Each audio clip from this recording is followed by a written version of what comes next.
दोस्तों, दुनिया अजीबोगरीब लोगों से भरी पड़ी है। किसी के दोनों हाथों में 6-6 उंगलियां हैं, किसी की आंखों की पुतली का रंग धौरा है, तो कोई असामान्य रूप से काला है।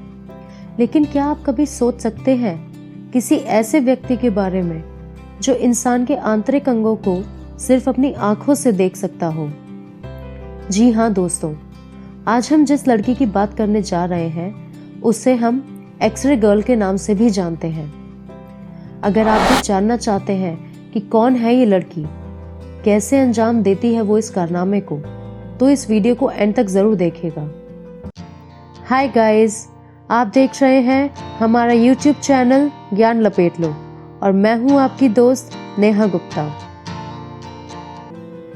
दोस्तों, आज मैं जिस लड़की की बात कर रही हूं उनका नाम नतालिया निकोलेवना डेमकिना है, जिन्हें सब नताशा डेमकिना के नाम से भी जानते हैं। ये रशिया की निवासी हैं और इनका जन्म 1987 में हुआ था। नतालिया बचपन से ही पढ़ाई लिखाई में काफी तेज थी, एक फास्ट लर्नर थी, बट एक सामान्य लड़की थी।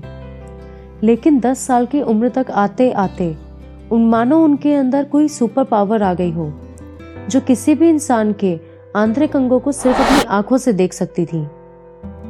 उनकी मां के अनुसार नतालिया को एक दिन एक दृष्टि मिली और वो अपनी मां के आंतरिक अंगों के बारे में बताने लगी। बस फिर क्या था, ये बात उनके गली मोहल्ले में आग की तरह फैल गई और लोगों की भीड़ उनके घर के बाहर लगने लगी ताकि वो ये अजूबा अपनी आंखों से देख सके और उनसे परामर्श ले सके।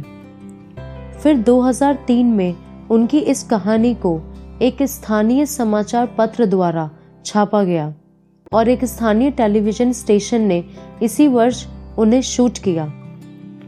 यहाँ से एक ब्रिटिश अखबार ने उनमें दिलचस्पी ली और जनवरी 2004 में ब्रिटिश अखबार द सन डेमकिना को इंग्लैंड लेकर आए और उन्होंने वहां कई प्रदर्शन किए। उनके इस डायग्नोस की तुलना प्रोफेशनल मेडिकल डायग्नोस से भी की गई। इस तुलना में पाया गया कि उनके द्वारा किया गया डायग्नोस बिल्कुल ठीक है। लेकिन इंग्लैंड से निकलने के बाद जांच द्वारा ये पता चला कि उनके डायग्नोस पूरी तरह ठीक नहीं थे।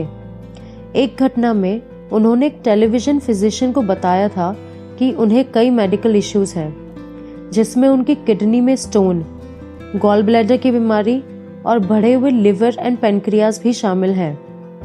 बाद में पता चला कि वो पूरी तरह स्वस्थ थे।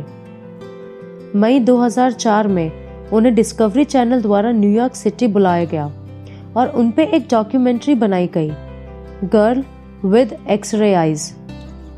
डॉक्यूमेंट्री के लिए डेमकिना से डेमोन्स्ट्रेशन करवाया गया, जिसमें उन्हें उन लोगों का डायग्नोस करना था जिन्होंने पहले से ही कुछ स्पेसिफिक डायग्नोस करवाया हुआ था। डेमकिना ने बिल्कुल एक्यूरेटली उन लोगों की कंडीशंस बताई थी। हालांकि शोधकर्ता समान रूप से उनसे प्रभावित नहीं थे। फिर डेमकिना और इन्वेस्टिगेटर्स के बीच तय हुआ कि आगे के परीक्षण के लिए उन्हें 7 में से कम 5 स्थितियों का सही मिलान करने की जरूरत है। 4 घंटे लंबे चले परीक्षण में डेमकिना ने 7 में से 4 स्थितियों का सही मिलान किया। शोधकर्ताओं ने निष्कर्ष निकाला कि उन्होंने एक ऐसी क्षमता का प्रदर्शन नहीं किया है जो उनके आगे के अध्ययनों के बारे में बताएगा। इसके बाद इस प्रयोग के डिजाइन और निष्कर्ष को लेकर डेमकिना के समर्थकों और जांचकर्ताओं के बीच काफी विवाद हुआ। न्यूयॉर्क में प्रयोगों को पूरा करने के बाद डेमकिना ने उन परिस्थितियों के संबंध में कई शिकायतें की।